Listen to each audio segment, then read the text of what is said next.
భారత సర్వోన్నత న్యాయస్థానం 52వ ప్రధాన న్యాయమూర్తిగా జస్టిస్ భూషణ్ రామకృష్ణ గవాయ్ ప్రమాణ స్వీకారం చేశారు.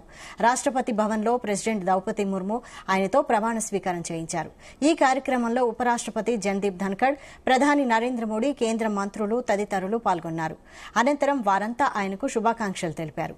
సీజేఐగా మంగళవారం రిటైర్ అయిన జస్టిస్ సంజీవ్ ఖన్నా స్థానంలో జస్టిస్ బీఆర్ గవాయ్ ఈ బాధ్యతలు స్వీకరించారు. ఈయన 23 నవంబర్ 2025న పదవి విరమణ చేసే వరకు ఈ పదవిలో కొనసాగనున్నారు. దేశ న్యాయ వ్యవస్థ అత్యున్నత పీఠాన్ని అధిష్ఠించిన सत्यनिष्ठा से प्रतिज्ञा करता हूँ कि मैं विधि द्वारा स्थापित भारत के संविधान के प्रति विधि द्वारा स्थापित भारत के संविधान के प्रति सच्ची श्रद्धा और निष्ठा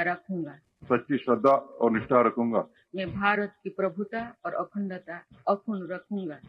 मैं भारत की प्रभुता और अखंडता अक्षुण्ण रखूंगा तथा मैं सम्यक प्रकार से और श्रद्धा पूर्वक तथा अपनी पूरी योग्यता, ज्ञान और विवेक से तथा मैं सम्यक प्रकार से और श्रद्धा पूर्वक 24 నవంబర్ 1960లో మహారాష్ట్రలోని అమరావతిలో జన్మించిన జస్టిస్ గవాయ్ 1985 మార్చి 16న న్యాయవాద వృత్తిని ప్రారంభించారు.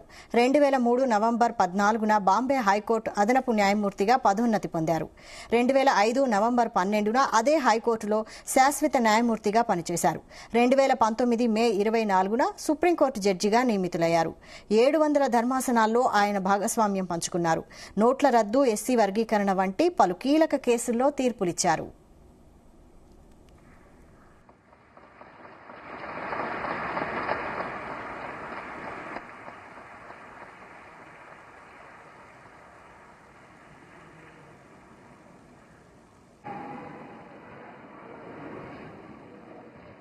भारत के मुख्य न्यायमूर्ति श्री भूषण रामकृष्ण गवाई।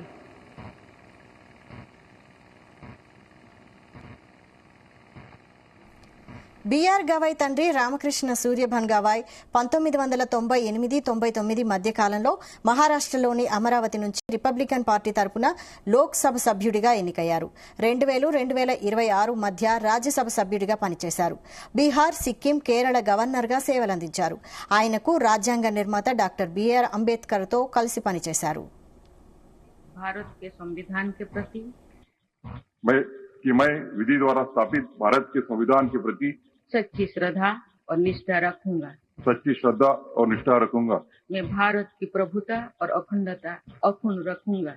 मैं भारत की प्रभुता और अखंडता अक्षुण्ण रखूंगा तथा मैं सम्यक प्रकार से और श्रद्धा पूर्वक तथा अपनी पूरी योग्यता, ज्ञान और विवेक से तथा मैं सम्यक प्रकार से और श्रद्धा पूर्वक तथा अपनी पूरी योग्यता, ज्ञान और विवेक से अपने पद के कर्तव्यों का